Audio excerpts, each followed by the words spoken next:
Meet the ocean. Welcome to Meet the Ocean. I'm your host, Paul North, and today we journey down to Antarctica. It's not the first time we've taken you to the bottom of the planet, and it definitely will not be the last. There are simply too many wonderful creatures to discuss and glaciers to explore, not to mention the fascinating science that is being conducted down there year-round. What I wish to explore today is a simple question. How does one learn to dive in Antarctica? Let me give you a hint. You have to get in the water. I am a polar expedition diver. But in order to become one, there was an extensive amount of dive training involved. And if I'm being honest, very little of it prepared me for my first dive in the Southern Ocean. Today, I tell the story of that dive. We will have to turn back the clocks to 2014 before Meet the Ocean ever released a podcast, and before our nonprofit brought polar bears and penguins to schools and children's hospitals around the world. You can call Meet the Ocean what you want. A podcast, a nonprofit, a creative conservation platform, maybe all of the above. I call it necessary because our planet is in peril. Today is our 75th podcast episode. Thus, I would like to highlight the work of our team and give special thanks to our producer and audio engineer, Andrew Gettings, and our sound designer, Kelsey Anderson, for their dedicated work over the years.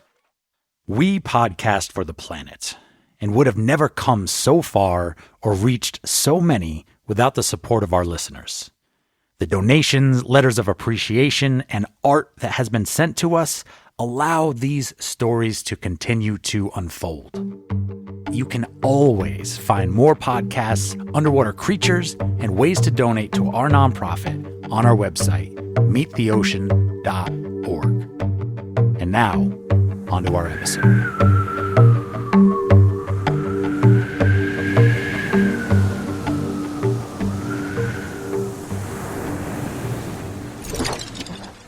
At the bottom of our planet is a city named Ushuaia. It is a port, meaning you can find ships of all manner of shapes and sizes, and most all of them are bound for Antarctica. Ushuaia is the closest waypoint between what we call civilization and the Antarctic Peninsula. That's the part that looks like a hitchhiking thumb sticking out of the continent. The peninsula has the highest concentration of wildlife and was our destination aboard the National Geographic Explorer, an expedition vessel well outfitted for such explorations.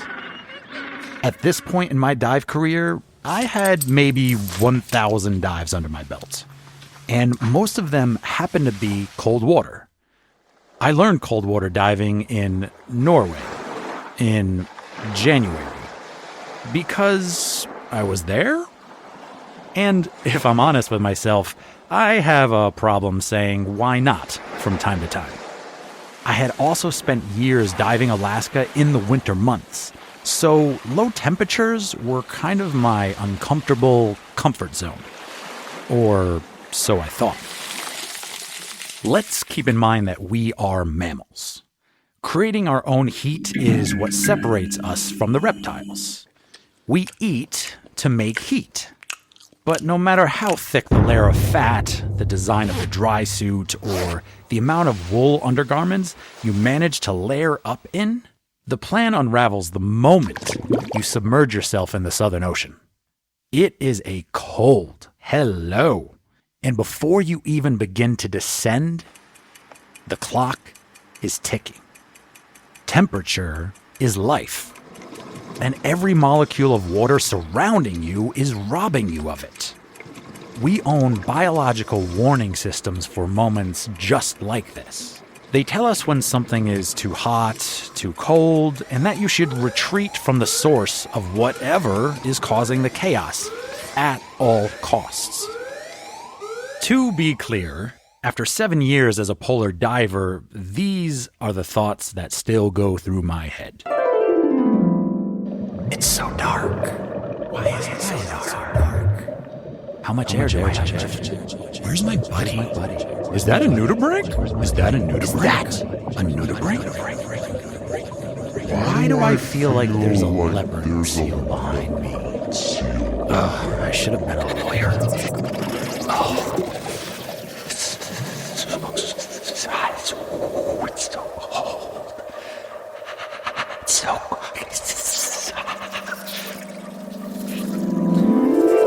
The South Shetland Islands are found just north of the Antarctic Peninsula, and Deception Island stands out among them. Like almost every island, it is a volcano. One that just so happens to still be active. Long ago, the mouth of Deception Island's volcano collapsed inward upon itself. This created what is known as a caldera. In 1820, Deception Island was discovered looking very much like a typical cone-shaped island, except that a very slim portion of the volcanic wall disintegrated into the sea, and the cold waters of the Antarctic rushed in. You could sail around the whole of the volcano and never suspect that there was a natural harbor within. One that suited whalers well enough to create a functioning station to process their slaughter. This worked well to protect them from the frequent and unsightly weather conditions that the Southern Ocean is known to deliver. Looking at Deception Island from a satellite image, you can observe the phenomenon. It looks like an overly toothy Pac-Man. And right at the opening of that mouth was our dive site, Neptune's Bellows. Named after the Roman sea god and the high winds that often scream through the narrow channel, Neptune's Bellows was our chosen dive site. We set off into these winds, away from the safety of the mothership, into the slop and the stinging kiss of diagonal hail on one's face. There were 3 divers, myself, and 2 Swedish chefs, because, again, why not? There was also Benny, our Filipino captain, and the bravest among us. He was the only one not in a dry suit, taking the wind and the water as it was coming over the bow. But we were on our way. My dive buddies had been to the site more than once. To find it, you had to plunge a handheld depth sounder into the water near the volcanic wall, then reverse your boat into the caldera, keeping your eye on what the depth sounder is telling you. When it drops from 30 feet to, say, 300, then you've found what you're looking for. The volcanic underwater wall of Neptune's Bellows. Doesn't sound foreboding even a little bit. When we had gotten all our gear together with Benny's help, the time had come to roll in. I had my gear, my camera, and a slight chill from the ride over, but I was ready for my first baptism in the Southern Ocean. At least that's what I kept telling myself.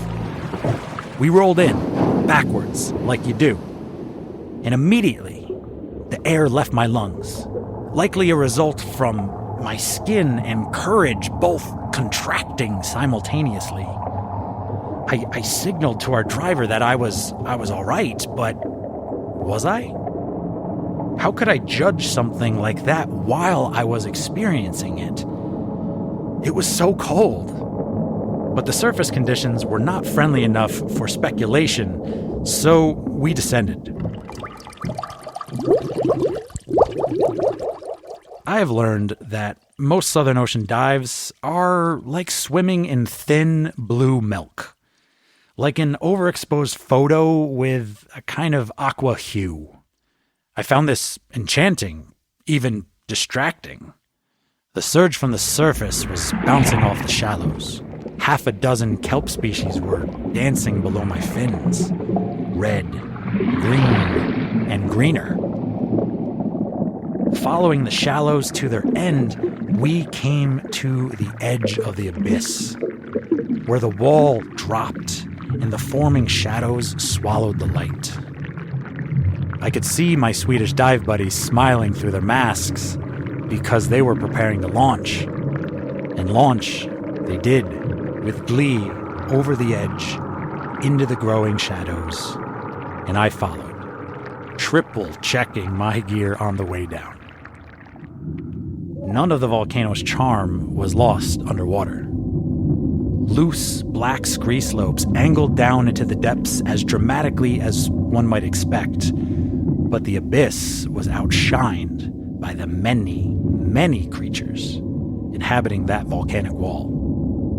Long, flowing kelp dangled vertically, providing a home for the worms, hydroids, and other invertebrates. There were small, juvenile ice fish tucked inside the nooks and the crannies, but the real standout species, the rock stars, were the sponges.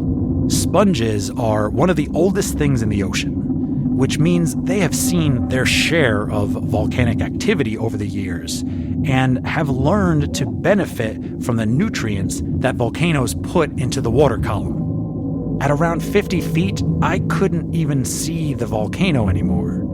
There were only sponges and the creatures that lived on and inside of them. But the Swedes had no intention of stopping there. They continued down until we reached a shelf at about 110 feet. Lots of life, plenty to film, but for anyone who knows diving, you can't stay that deep for very long. I grabbed footage from the best of what I saw for about 15 minutes, and then nudged the Swedes that we should start ascending and see what we could find on the way up. Not an inch of the volcano's surface went unused. If there was anything to secure to, life took hold. And with such life, spread the unexpectedness of color. It doesn't happen everywhere, but if you find the right spot in Antarctica, the underwater life can rival a kaleidoscope. We ascended with our bubbles, slowly, half frozen. We had been in the water more than 30 minutes at this point. My lips were too numb to feel the regulator in my mouth, so I made sure to keep it in between my teeth, and my fingers were failing me. But I still stopped to film the largest amphipod I have ever seen. Its antennae were huge! Deep dives require what is known as a safety stop, a shallow depth that you hover at for a minimum of 3 minutes to let your body release some of the nitrogen it has collected at depth. This is all easily accomplished when you are properly weighted. But you see, this was my first dive in Antarctica. Long story short, that same salinity that allows the water to be as cold as it is makes you extra buoyant in it. Meaning, as I approached the safety stop, I was pretty floaty. My tank was low from the deep dive, so as a whole, I was just lighter. This is not a comfortable feeling. I pivoted and let what I thought was all the air out of my dry suit. This release decreases your buoyancy, but it still wasn't enough. I swam over to the head chef and I handed him my camera. I wanted my hands to be free to increase my options. He thought I wanted to be filmed. I grabbed hold of a decent-sized rock. It was enough to hold me down for the required 3 minutes, and the chef kept on filming. I held on with frozen fingers, and the chef kept on filming. Finally, I was able to let go, and with a full exhale, I sang a single note as I approached the surface to release any expanding gas from my lungs. Breaking the surface, the calm that comes from being underwater was stolen. The wind had increased and a full snowstorm had begun. Our driver was in the distance, facing away from us, unable to keep track of our bubbles.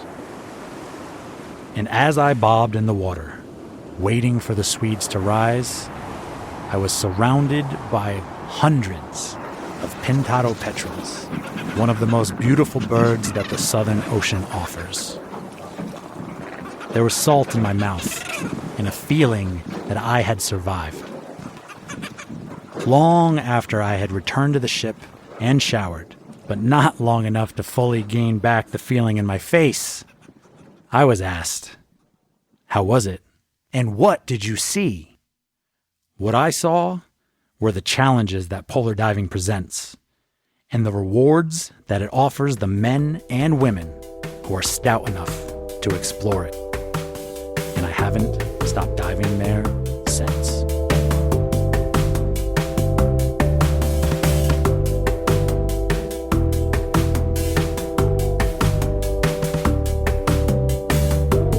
Meet the Ocean is produced by Paul North and Andrew Gettings, with sound design by Kelsey Anderson and music by Vin Gast. We are a listener-supported nonprofit. You can find more podcasts, underwater creatures, and ways to donate to our educational outreach on our website, meettheocean.org. Subscribe to our podcast to never miss an episode, support us on Patreon, and please rate and review us on whichever platform you choose to listen. Until next time, may the salt water be with you.